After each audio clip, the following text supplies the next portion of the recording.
আসসালামু আলাইকুম দর্শক। আজকে আপনাদেরকে একটা নতুন জিনিস দেখাই দেখেন। অনেকেই তো অনেক কিছুর খামার দেখছেন। হাঁস, মুরগি, গরু, ছাগল ইত্যাদি অনেক কিছুর খামারই দেখছেন। এটা দেখেন, এটা হলো মূলত একটা শূকরের খামার। এই দেখেন, এখানে ৩ টা শূকর আছে একটা, আর এই মাঝখানেরটা এটা অনেক বড় বিশাল সাইজের। এটার লাইভ ওয়েট হয়তো ৩ মণ ৪ মণ হয়ে যাবে। বিশাল বড় আকারের। এই দেখেন আরেকটা শূকর। ওগুলো নতুন করা হয়েছে।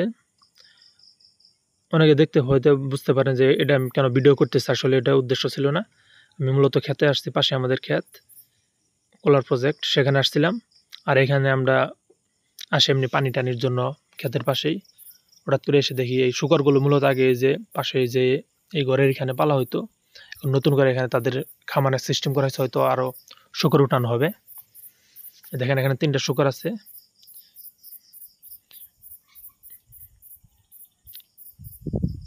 তারা মাটির ভিতরে রাখলে মাটি একদম খনন করে সেখানে একদম হাল চাষ করার মতো করে ফেলে।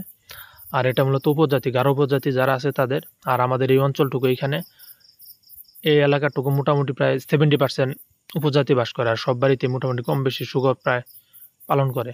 আর এটা হলো মূলত একটা আনারসের বাগান। এই আনারসের বাগানের পাশে হলো শূকরের খামারটা একই সাইডে।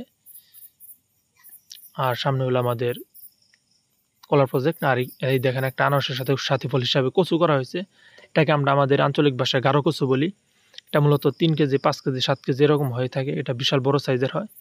দেখেন আনারসের কেলের মাঝখান দিয়ে দেওয়া হয়েছে। দেখেন। আর